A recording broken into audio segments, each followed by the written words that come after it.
So it has been about a week since we had the upsetting, potentially exciting news for some that Russell T Davies is no longer the showrunner and that we're not, in fact, getting a Doctor Who Christmas special this year, which, what is Christmas without Doctor Who? Sad. Sad, that's what it is. But we've known for a while that this was potentially going to happen. We knew that potentially we weren't going to get a Christmas special. We knew potentially that what Russell had planned for it wasn't going to happen because of, scheduling conflicts with Billy Piper. Because what T. Davis likes to do is book really successful, booked and busy actors in the lead role of his TV show that is, where you're needed to be the lead actor of that TV show for a significant period of time. In this week, I have been gathering my thoughts. As a lifelong Doctor Who fan, I did write down some key points, but I'm probably just going to talk from the heart. I'll be honest, I'm a yapper and I love Doctor Who. I'm very passionate about it. So, with that said, is it a good thing or a bad thing that it's, on hiatus? I think it can be a good thing. I think you could look at it in a very positive way. Stephen Moffat put it really, really well. He's like, there's 60 years worth of canon. Go watch Summit, go listen to Summit, go read Summit.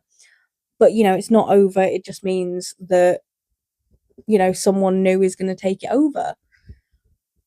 And that shows that realistically that the BBC kind of care about Doctor Who, which, news to us, news to fucking Doctor Who fans over the past 5+ years. So, what does a lack of Russell T Davies mean for the show currently? So, what it means is that we have no more of him taking really cool villains from classic era Who and either making them huge dog creatures for no real reason and creating plot holes throughout the Whoniverse, and or getting eaten within 5 seconds of meeting another classic Who villain. But I digress. Enough about just Wish World and everything that happened in the finale. But yes, we have no more of that. If we're going to get older villains, hopefully they're going to be treated well. Hopefully they're not going to be made massive dogs for zero reason. Because again, who knows? We're also not going to get any more, hopefully, because I said this after Chibnall. I said after Chibnall, maybe we won't get any more broken canon. Yeah, we won't get any more, just randomly broken canon. So, Time Lords are now Baron, despite Shooty himself, as the Doctor, saying that, I'm a dad and a granddad.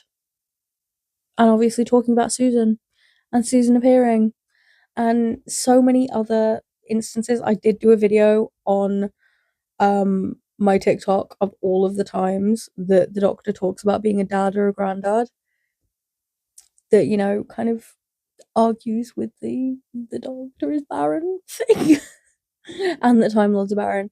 So anyway, no more broken canon in that sense either, as well as the whole Sutek thing. We're not going to go into the whole Sutek thing, otherwise my brain is going to break. Quite honestly with you, my brain will just break.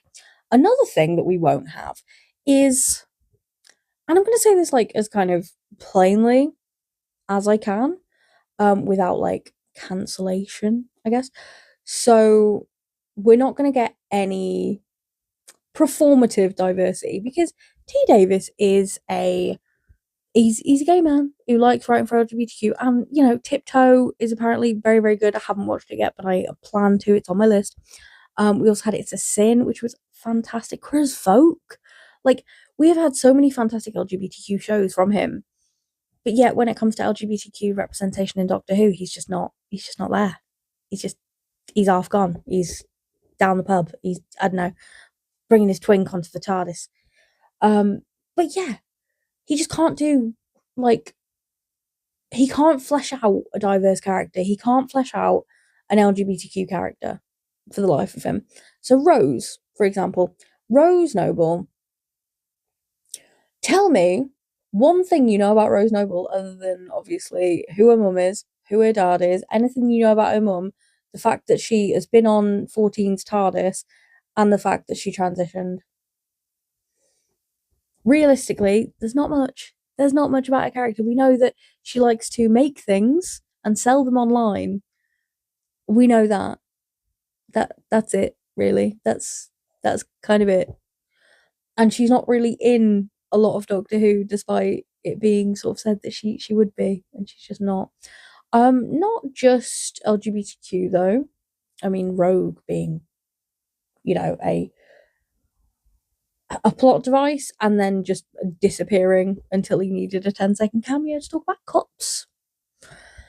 We also have the Doctor himself, who was pretty poor LGBTQ representation, might I say. I am a member of the LGBTQ community myself, so I feel like I have the authority to speak on that. My credentials are I am a, like, somewhere between bi and pansexual, non-binary person. So I feel like I have the yeah, I feel like those are my credentials. But yeah, there's also the disability representation thing. So tell me one thing about Shirley that isn't the fact that she's in a wheelchair that has rockets on. Yeah. And the fact that her name's Shirley and that she works for UNIT, because I know someone's going to be like, she works for UNIT. Yeah. Tell me one thing. Like, even in the War Between, we didn't even get her fleshed out anymore, even though it was just focused on UNIT. And she should have been fleshed out more instead of focusing on a fish romance. But we might be getting Pigmatai as showrunner, probably. So we can look forward to more fish relations, I guess. So yeah, there's that. The fact that maybe this next person will have diversity that isn't just to say that he did it. Because Stephen Moffat, for all of his flaws, Bill Potts, Jenny and Vastra, River Song, he had so many LGBTQ characters that were really well written. They were. Like, you can say so many more things about them than their sexuality. Like, a lot of them are badasses. Like, even Clara, who's, like, obviously bisexual canonically. It's insane. Like, the difference between the characters. I will do a separate video on this anyway, I plan to. But yeah, so we're getting like a little bit of a break as well. We're getting a break from Doctor Who. It gives the BBC time to breathe. It gives whoever the new showrunner is time to breathe too. What are the potential cons of Doctor Who, being on a hiatus? Number one, uncertainty can feel really, really suffocating, and that sucks. It really, really sucks. Two, potential of no future. And three, whoever takes this on has big shoes to fill and a lot of unanswered questions to answer, really. Because T. Davis was not good at wrapping up his mysteries. He was good at setting them. It's like, yeah, who's Ruby's mum? Oh, Ruby's the most important person in the whole planet. And then her mum was just like some woman. No offense to her, but she was. After him making us think that it could be like the Rani or Romana or the Doctor. Like, it could be any of these people, and it just wasn't. So yeah, we don't have that anymore. So that is a godsend. But the new showrunner is going to have to deal with the fact that Billy Piper was the last regeneration that we saw.